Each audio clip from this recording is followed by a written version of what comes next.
राधे राधे भक्तों, स्वागत है आपका मेरे इस चैनल शिव पार्वती पर। आज इस वीडियो में मैं सत्यनारायण भगवान जी की कथा को सुनाने वाली हूँ।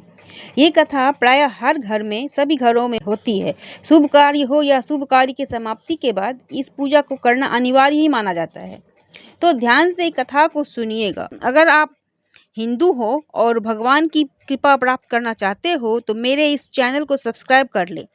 ये प्राय संक्रांति को पूजा की जाती है सत्यनारायण की। किसी किसी घर में पूर्णिमा को भी किए जाते हैं, किसी किसी घर में दोनों दिन किए जाते हैं, किसी किसी घर में एक ही दिन करते हैं। मेरे घर में संक्रांति को इस पूजा को किया जाता है। अब यथा सामर्थ्य अपने हिसाब से पूजन सामग्री आप चयन कर सकते हैं। वैसे तो पूजन सामग्री बहुत सारे हो सकते हैं, पर आपकी जैसी सामर्थ्य हो, जैसी श्रद्धा हो, उस हिसाब से अपना पूजन सामग्री रखें और पूजन किया करें। और ऐसा नहीं है कि आप संक्रांति या पूर्णिमा को ही कर सकते हैं, ये किसी भी दिन, किसी भी समय, सायंकाल के समय आप कर सकते हैं। इस कथा को अब मैं आरंभ करने जा रही हूँ। एक समय प्राणियों के हित चाहने वाले समस्त मुनियों में परम रमणीक नैमिषारण्य क्षेत्र में मन को प्रसन्न करने वाली सभा की। उसी समय अति तेजस्वी व्यास जी के शिष्य सूत जी शिष्यगणों के सहित हरि नामस्मरण करते हुए वहां आए। समस्त शास्त्रों के जानने वाले श्री सूत जी को आते देख शौनकादिक मुनिगण, महातेजस्वी शौनकादिक मुनिगण खड़े हो गए। सब धर्मों को जानने वाले में श्रेष्ठ सूत जी तथा परम वैष्णव शौनकादिक ऋषि परस्पर शीघ्रता से पृथ्वी पर दंडवत नमस्कार करके शौनकादिक मुनियों के दिए आसन पर संपूर्ण शिष्यों सहित अति बुद्धिमान सूत जी बैठ गए। बैठे हुए सूत जी से शौनकादिक मुनियों ने नमस्कार कर हाथ जोड़कर कहा, हे महर्षि, हे सर्वज्ञ सूत जी, इस कलिकाल में मनुष्यों को हरि भक्ति किस उपाय से हो, हे भगवान वह कहिए। क्योंकि कलिकाल में सब प्राणी पाप करने में तत्पर और वेद विहीन हो जाएंगे। उनका कल्याण किस प्रकार होगा। इस कलयुग में मनुष्य प्राणों को धारण किए थोड़ी आयु वाले निद्र और अनेक पीड़ाओं से युक्त होंगे। प्रायः पुण्य अति परिश्रम से होता है, इसीलिए कलयुग में कोई मनुष्य पुण्य न करेगा और सब जब पुण्य नष्ट हो जाएंगे तो सब पापों में प्रवृत्त हो जाएंगे। तब तुच्छ ज्ञान वाले हो जाएंगे। तब तुच्छ ज्ञान वाले मनुष्य अपने सब बंध सहित नष्ट हो जाएंगे। हे सूत जी, किस तरह अल्प परिश्रम से थोड़े धन और कुछ ही समय में पुण्य प्राप्त हो, ऐसा कोई उपाय हम लोगों से वर्णन कीजिए। जिसके उपदेश से मनुष्य पुण्य पाप करता है वह उसका भागी होता है। पुण्य का उपदेश करने वाला दयावान, कपट रहित, निष्पाप और निर्विरोधी, यह चार तरह के मनुष्य नारायण के समान हैं। संसार में ज्ञानी होकर जो दूसरों को ज्ञान नहीं देता, उस पर ज्ञान रूपी परमेश्वर प्रसन्न नहीं होते। जो पुरुष रत्न रूपी ज्ञान से दूसरों को प्रसन्नता देते हैं, उन्हें मनुष्य रूप धन के नारायण नहीं जाने। हे महामते, ऐसा कौन व्रत है जिससे करने से मनोवांछित फल प्राप्त हो, वह हम लोगों को सुनने की इच्छा है। हे मुनिश्रेष्ठ, आप वेद वेदांत के ज्ञाता है। आप जैसा कोई दूसरा वक्ता नहीं दिखता, क्योंकि श्री वेद व्यास जी के आप शिष्य हैं। सूत जी बोले, हे मुनिश्रेष्ठ, तुम धन्य हो, तुम ही वैष्णवों के अग्रगण्य हो, कारण कि तुम प्राणियों का सदैव हित चाहते हो। हे शौनक, सुनो, मैं आपसे उस उत्तम व्रत को कहूँगा जिस व्रत को नारद जी ने नरसिंहपति भगवान से पूछा था, और जिस प्रकार भगवान ने नारद जी से कहा, हे ऋषिगण, उसे सावधान होकर सुनो। एक समय नारद जी समस्त प्राणियों के हित की इच्छा से अनेक लोकों में घूमते हुए मृत्यु लोक में आए। वहां उन्होंने देखा कि सब प्राणी अनेक पीड़ाओं से युक्त और अनेक योनियों में उत्पन्न होकर पाप कर्म से दुख पा रहे हैं। यह देखकर विचार किया कि इन लोगों का दुख किस प्रकार दूर हो। ऐसा मन में विचार कर विष्णु लोक में चले गए। वहां जिनके शुक्ल वर्ण चार भुजाएं हैं, जिन्होंने शंख चक्र को धारण किया है और बनमाला से सुशोभित देवी नारायण हैं, उनको देखकर स्तुति करने लगे। नारद जी बोले, हे महाराज, आप वचन और मन से न कहने न धारण करने के योग अत्यंत शक्तियुक्त और निर्गुणात्मक हैं। हे महाराज, आप सब प्राणियों के उत्पन्न करता और भक्तों के दुख के नाशक है। यह स्तुति सुनकर विष्णु भगवान बोले, हे नारद, तुम किस काम से आए हो? तुम्हारे मन में क्या है? हमसे जो पूछोगे वो हम कहेंगे। नारद जी बोले, हे नाथ, मृत्यु लोक में सब प्राणी अनेक योनियों में उत्पन्न होकर निज पाप कर्म से कलेशित हो रहे हैं। हे महाराज, जिस छोटे उपाय से उनका कलेश दूर हो, वो उपाय मैं सुनना चाहता हूँ। भगवान बोले, समस्त जनों पर कृपा कर तुमने बहुत अच्छा प्रश्न पूछा है, जिससे करने से मनुष्य मोह से छूट जाए। मैं ऐसा उपाय कहता हूँ, सुनो। हे नारद, जो व्रत तीनों लोकों में अति दुर्लभ है, वो आज आपके कहने से प्रकाशित कर रहा हूँ। वह सत्यनारायण का व्रत है, जिसको विधि पूर्वक करने से इस लोक में सुख और परलोक में मोक्ष मिलता है। यह सुनकर नारद जी बोले, इस व्रत का क्या फल है और पूर्व में किसने किया था? किस समय यह व्रत करना चाहिए? आप विस्तार पूर्वक कहिए। श्री भगवान ने कहा, इसके करने से दुख शोक आदि का नाश, धन धान की वृद्धि और संतति की प्राप्ति तथा सर्वत्र विजय की प्राप्ति होती है। इस व्रत में मनुष्य श्रद्धा भक्ति युक्त किसी भी दिन सायंकाल में सत्यनारायण की पूजा करे और भाई बंधुओं तथा ब्राह्मणों के साथ धर्म युक्त सवा से उत्तम नैवेद्य भोग लगावे। केले का फल, घी, दूध और गेहूं का चूर्ण लावे। गेहूं का चूर्ण ना हो तो चावल का चूर्ण, खाड़ अथवा गुड़ मिलावे। सवा पाव अथवा सवा सेर के हिसाब से मिलाकर भक्ति से सत्यनारायण भगवान को नैवेद्य लगावे। बांधव के साथ कथा सुनकर ब्राह्मणों को दक्षिणा दे। सत्यनारायण के प्रसाद को अपने भाई बंधुओं के साथ खाकर रात्र में नित्य गीतादि करे। तदंतर सब श्रोतागण से सत्यनारायण भगवान का स्मरण करते हुए अपने अपने घर जाएं। इस प्रकार व्रत करने से मनोवांछित फल मिलता है। विशेषकर इस कलिकाल में पृथ्वी में इस व्रत से बढ़कर कोई दूसरा उपाय नहीं है। हे नारद, जिन्होंने इस व्रत को पहले किया था वह कथा सुनो। काशीपुरी में एक निर्धन सतानंद नामक एक ब्राह्मण क्षुधा पिपासा से दुखी नित्य पृथ्वी पर भिक्षा मांगने हेतु घूमता था। ब्राह्मण प्रेमी ब्राह्मण नारायण ने दुखित ब्राह्मण को देखकर बूढ़े ब्राह्मण का रूप धारण कर अति आदर से पूछा, हे विप्र, किस कारण पृथ्वी पर आप नित्य घूमा करते हैं? यह हमारी सुनने की इच्छा है। यदि आपकी इच्छा हो तो कहिए। ब्राह्मण बोला, मैं अत्यंत दरिद्र हूँ, भिक्षा के लिए पृथ्वी पर भ्रमण करता हूँ। यदि आप सब कुछ जानते हो तो कृपा कर पूर्ण रूप से कहिए। वृद्ध ब्राह्मण बोले, हे द्विश्रेष्ठ, मनोरथों को सिद्ध करने वाला उत्तमोत्तम सत्यनारायण का व्रत करो, जिसके करने से मनुष्य सब दुखों से छूट जाते हैं। वृद्ध ब्राह्मण रूपी सत्यनारायण देव ने व्रत का विधान ब्राह्मण को बताया और अपनधान हो गया। तदंतर ब्राह्मण सतानंद ने मन में निश्चय किया कि मैं कल ही सत्यनारायण का व्रत करूंगा। इसी चिंता में ब्राह्मण को रात भर नींद नहीं आई। सुबह उठकर मैं आज सत्यनारायण का व्रत अवश्य करूंगा। यह संकल्प पर भिक्षा मांगने को गया तो उस दिन उसको सब दिनों से अधिक द्रव्य मिला। उस द्रव्य से उसने अपने भाइयों के साथ सत्यनारायण का व्रत किया। उसके प्रभाव से वह सब दुखों से छूटकर सब संपत्ति से युक्त हो गया। व्रत के प्रभाव से सतानंद नगर भर में श्रेष्ठ माना जाने लगा। तभी से हर महीने व्रत करने लगा। ब्राह्मण द्वारा किया हुआ यह सत्यनारायण का पूजन है, जिसको जानकर जो मनुष्य व्रत करता है वह सब पापों से छूटकर मोक्ष को पा जाता है। भगवान ने कहा, इस प्रकार पृथ्वी में इस व्रत को जो मनुष्य करेंगे उनका दुख अवश्य नष्ट हो जाएगा।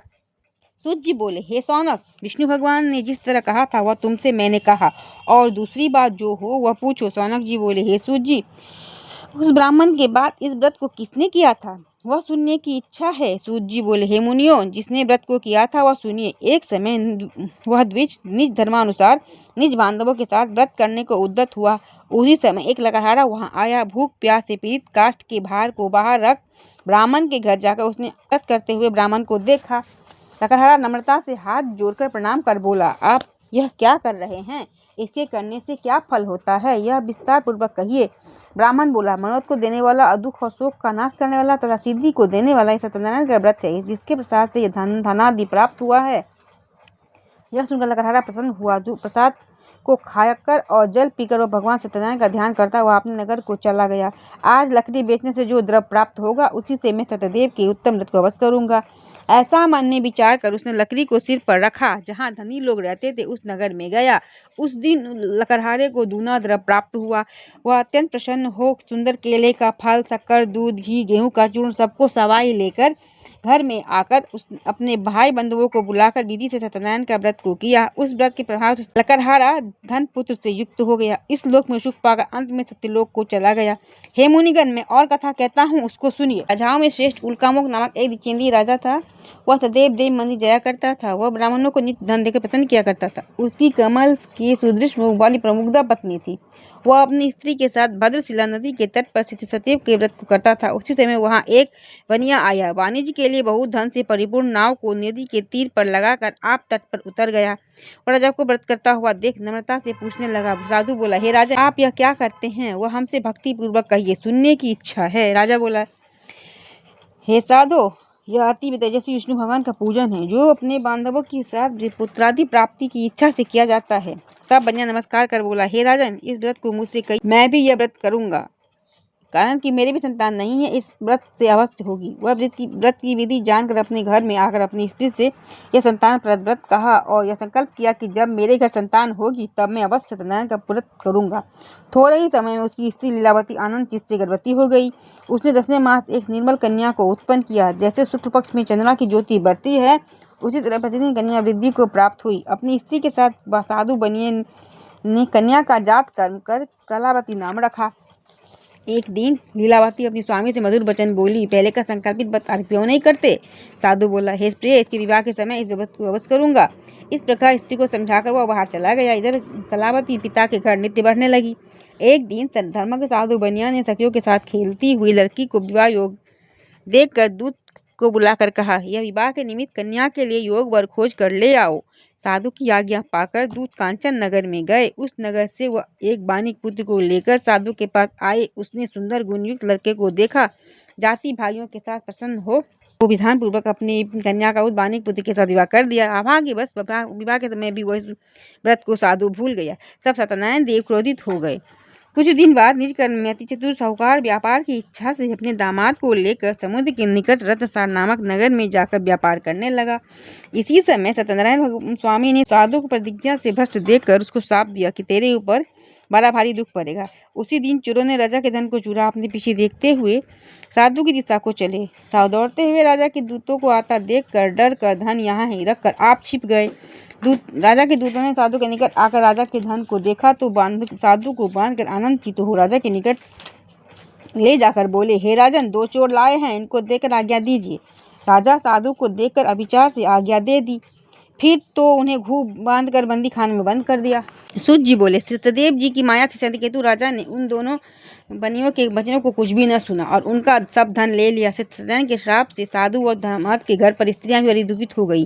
चोरों ने घर का धन भी चुरा लिया। आधी व्याधि से पीड़ित और भूखी प्यासी लीलावती अन्न की चिंता से घर घर घूमने लगी और कलावती कन्या भी नित्य ही घूमने लगी। एक दिन रात को भूख से दुखी कलावती एक ब्राह्मण के घर गई। वहां सत्यनारायण के व्रत को देखकर कथा को सुन निज मन्नत को मांगी और प्रसाद खाकर कुछ रात गए अपने घर आई। तब लीलावती अपनी कन्या को दिखाने लगी, हे पुत्री, इतनी रात तक तुम कहाँ रही? तेरे मन में क्या है? तब माता कन्या से सत्यवचन बोली, हे माता, मनोरथों को परिपूर्ण करने वाला सत्यनारायण के व्रत को ब्राह्मण के घर में देखी हूँ। कन्या कलावती के वचन सुनकर सत्यनारायण के व्रत को करने के लिए उद्यत हुई। पतिव्रता साधु की स्त्री अपनी कन्या सहित बंधु बांधव के साथ श्री सत्यनारायण व्रत को किया। उसने सत्यदेव से यदि वर मांगा कि हे सत्यदेव, हमारे पति और दामाद जल्दी अपने घर आवे। मेरे पति और दामाद के अपराध को आप क्षमा करने योग्य हैं, अतः क्षमा कीजिए। सत्यनारायण स्वामी प्रसन्न हो गए। चंद्रकेतु राजा को स्वप्न दिखाया कि हे राजन, कल सवेरे ही सज्जन बनियों को छोड़ देना और उनका धन भी जो तुमने ले लिया है उसे दे देना, नहीं तो हम धन पुत्र से सहित तेरा राज नष्ट कर देंगे। सत्यनारायण प्रभु अंतर्धान हो गए। तब प्रातःकाल के समय राजा निज जनों के साथ सभा में उपस्थित हो मंत्री जनों से अपना शब्द सुनाकर कहा, बांधे हुए बनियों को शीघ्र छोड़ दो, ऐसा आदेश दिया। यह सुनकर दूत लोग बनियों को बंदी खाने से छुड़ा कर राजा के निकट लाए और विनय युक्त वचन बोले, हे महाराज, हम इन दोनों बनिए को बंधन से छुड़ा कर लाए हैं, अब आपकी क्या आज्ञा है? उन दोनों ने महाराज चंद्रकेतु को नमस्कार कर पूर्व वृत्तांत का स्मरण करते हुए राजा चंद्रकेतु से साधु दामाद ने कुछ नहीं कहा। वानिक पुत्रों को देखकर राजा आदर से बोले, अभाग्यवश तुमको बड़ा दुख मिला, आप लोग भय न करना। इस प्रकार राजा ने कहकर उन दोनों के हाथ पैर की हथकड़ी बेरी कटवा कर सौर कर्म करवाया। फिर वस्त्र और भूषणादि देकर बनिया को अत्यंत प्रसन्न किया। पहले जितना धन दिया था उसका दूना धन देकर कहा, अब आपकी अपने अपने घर जाएं। दोनों बनिया ने राजा को नमस्कार कर कहा कि आपकी कृपा से घर जाते हैं।